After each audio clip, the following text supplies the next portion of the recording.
আসসালামু আলাইকুম রহমতুল্লাহ। আলহামদুলিল্লাহ, অনেক দিনের একটি জমানো স্বপ্ন আজ পূরণ হতে যাচ্ছে ইনশাল্লাহ। অনেকদিন ধরেই চিন্তা করেছিলাম আমাদের ষাট গরুটা বিক্রি করে আমি একটা গাভীন গরু কিনবো।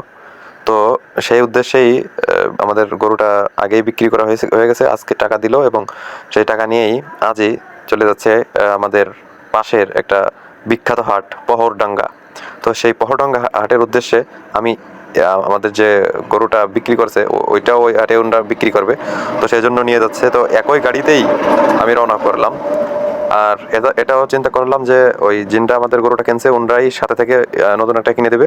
তো সেজন্যই আমি একই সাথেই চলে যাচ্ছিলাম ওনাদের সাথে। তো আমরা পূর্বে থেকেই প্রস্তুতি নিচ্ছিলাম যাওয়ার জন্য। উনি আমাদের কালকেই বলে গিয়েছিল, মানে গতকাল, যে গরুটাকে একটু খায় আর তুমি 9:30টার দিক রেডি থেকো। তো আমি তার আগ দিয়েই রেডি থাকার চেষ্টা করছি। তো এখন যাই হোক, আমাদের যাত্রা শুরু হয়েছে। তো আমাদের বাসা থেকেই গরু উঠানো হয়েছে এবং আমাদের চাচাতো ভাইদের একটা গরু ছিল। তো আমাদের ওখান থেকে মোট দুটো, আমাদেরটা আর ওনাগেরটা, এই দুটো নিয়েছে। তো এখন আরো এই পাশে মানে কি বলে, ইসলামপুরের ওই দিকের থেকে আরো কয়েকটা উঠাইছে। তো এখন কি বলে, মানে তো সকাল সকালই আমি করছিলাম, মানে সবকিছু আর কি কাজ বাজ শেষ করেছি। করার পরে বাসায় মানে মাঠের থেকে বাড়ি আসছি, তো দেখি গরুটা চলে আসছে। তো এই গরুকে কুলো পানি একটু খাওয়ালাম। তো খাওয়ানোর শেষে গাড়িতে ওঠানো শেষ, এখন যাত্রা শুরু। তো আমাদের আসতে হয় ফেরি পার হয়ে। তো আমি পুরো একটু আগে চলে আসছিলাম, ওরা বলছিল যে তুমি ফেরির ওইখানে একটু লেট করো আর ওইখান থেকে আমি উঠে নিয়ে আসবানি। তো যাই হোক, আমি ওই ফেরিতে যে অপেক্ষা করছিলাম, তো ফেরিটা আসতে একটু দেরি হয়েছিল। তারপরে ওনাদেরও আসতে আর একটু দেরি হয়েছিল। তো যাই হোক, সব মিলে আলহামদুলিল্লাহ মানে ফেরির এই পাশে আমরা মানে ওপারে চলে আসছি। তো এখন এই যে রাস্তাটা আমি অনেক আগে একদিন গিয়েছি, যদিও আমি পহরডাঙ্গা হাট সম্পর্কে তেমন কিছুই জানি না, শুধু জানি যে অনেক বিখ্যাত একটা হাট। তো সেজন্য এই উদ্দেশ্য আছে বটে যে আমি হাটটা চিনবো এবং মানে হাটটা কেমন এটা একটু দেখবো। তো যাই হোক, একই সাথে 2-3টা কাজ মানে একসাথে করার চিন্তা ভাবনা করেছি। তো আমার নানা ভাই, উনিও আসবেন এই হাটে, উনিও সাথে থেকে এই গরুটা কিনে দেবেন, সেজন্য উনিও আসছেন। যদিও পথিমধ্যে ওনার সাথে দেখা হয়েছিল। তো এইখানের প্রাকৃতিক সৌন্দর্যটা সত্যি অসাধারণ ছিল, মানে চারিপাশটা অনেক অনেক সুন্দর, মানে পাখিদের কিচিরমিচির এবং মানে যে গ্রামের যে একটা পরিবেশ, সেটা আসলে এখানে না আসলে বোঝা যেত না। তো এই সাইড দিয়ে দেখলাম নদী বয়ে গেছে। তো তো সেই পাশ দিয়ে আবার আছে, মানে ইটের ভাটা। ওই জায়গা অনেকগুলো ভাটা একসাথে। যাই হোক, এখানের কিছুটা দৃশ্য একটু মনে করলাম যে আমার দর্শকদের দেখানো উচিত।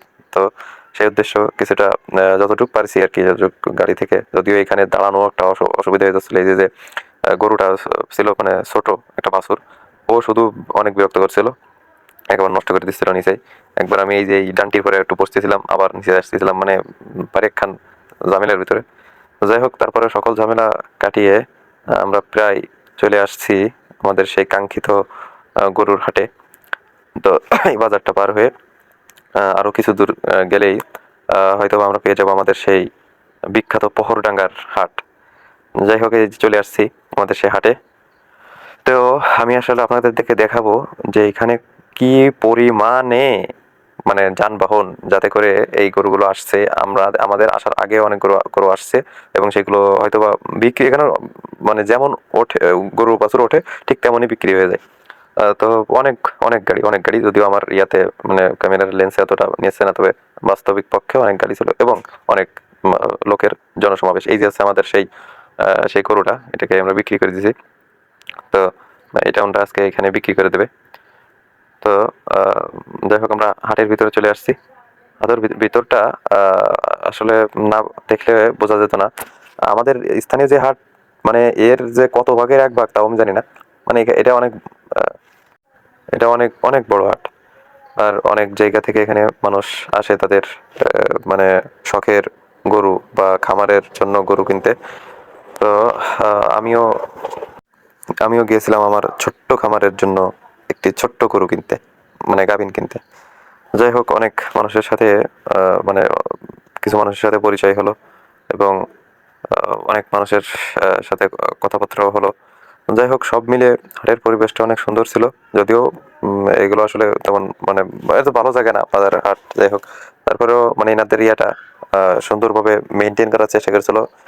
তারপর আমাদের যে মানে গাভিটা কিনছি ওটার কিনা হয়েছে ৬৭,০০০ টাকা দিয়ে এবং উহার সাথে একটি এড়িয়ে বাছুর আছে। আমি যদিও আমি এই ভিডিওতে আমাদের মানে গরুগুলোকে দেখাতে পারছি না, তবে পরবর্তী ভিডিওর লাস্টে আমি এটা দেখিয়ে দেবো ইনশাআল্লাহ। তো সকলেই আমার জন্য দোয়া রাখবেন। আসসালামু আলাইকুম ওয়া রাহমাতুল্লাহ।